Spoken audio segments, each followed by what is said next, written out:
Hi. Well, I had quite an argument with my female protagonist. Oh, it's... No, I want to stand. I definitely want to stand, but that's going to be too hard. Yeah? Okay, here I am. I hope this don't count as a time. Okay, great, okay. Yeah. Okay, so Feminine Wiles, I had quite an argument with my female protagonist about Feminine Wiles because she kept saying, you know, this book is about World War II, didn't use Feminine Wiles, that's an illusion that happens in peacetime and it's not real anyway. And so I thought I would just start by reading from my very first book, which is like the size of a Hallmark reading card. And this is about Feminine Wiles. It's called The Armadillo Beauty Parlor. The only armadillo beauty parlor in the world is in Pecos, Texas.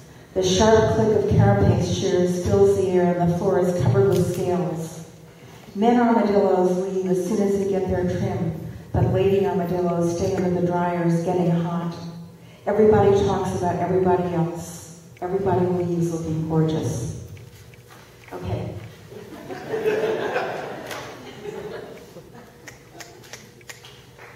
So I will just read you the prologue to Heidegger's Glasses.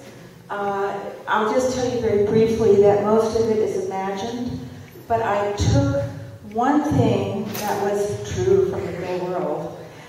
It's not an historical novel, but there was a plan in Germany called Operation Mail, whereby people who came to camps, often before they were led to the gas chambers, had to write relatives letters saying, having a wonderful time, wish you were here. And the letters were never really mailed or answered, and so my what if is, well, what if a bunch of people lived in an underground mine answering those letters? However, I won't go into the details of the boring synopsis of the plot. If it were good, Hamlet would be as good as the play in the Cliff Notes. So this is the beginning, and Heidegger was an enigmatic figure in World War II. He is probably the most influential philosopher even in this century. He influenced poetry, architecture, language, thought, philosophy. He cut through a lot of dualism, and yet he was a Nazi for a while. However, he also had a revelation about his glasses in 1920, and his real glasses appear in the book, but this is about the revelation. In the ordinary winter of 1920, the philosopher Martin Heidegger saw his glasses and fell out of the familiar world. He was in his study in Freiburg, over 160 kilometers south of Berlin, looking out the window at the thick, bare branches of an elm tree. His wife was standing next to him, pouring a cup of coffee. Sunlight fell through the curtains, throwing stripes on her crown of blonde braids, the dark table, and his white cup. All at once, a starling crashed against the window and dropped to the ground. Heidegger reached for his glasses to look, and as he leaned over, the coffee spilled. His wife cleaned the table with her apron, while he cleaned with his glasses. While he cleaned his glasses with his handkerchief.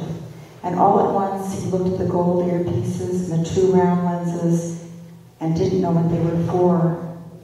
It was as though he'd never seen glasses or knew how they were used. And then, the whole world became unfamiliar.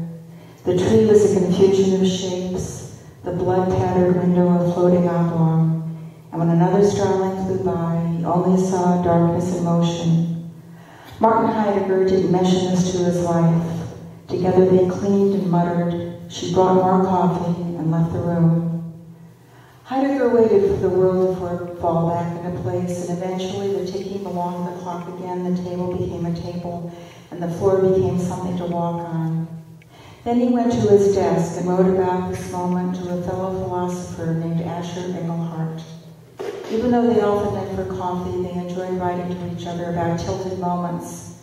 The hammer that's so loose its head flops like a bird. The picture that's crooked and makes the room seem uncanny.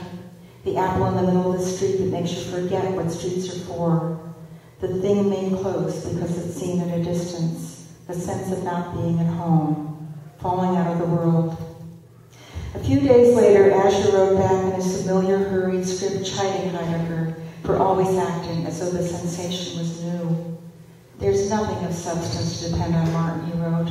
All these cups and glasses and whatever else people have or do are props that shield us from a world that started long before anyone knew what glasses are for and will go on long after there's no one left to remember them.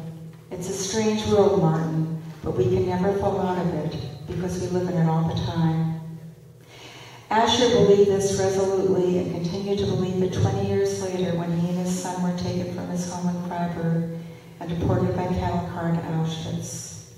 And I will read you just one paragraph introducing my protagonist, who didn't want to be part of Feminine Wiles, but she's got to come.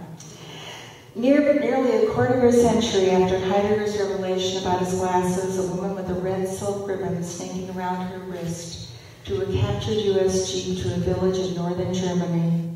The village was in blackout, and its outpost, a wooden building set far back in a field, would have been easy to miss if she hadn't made many trips there in the dark.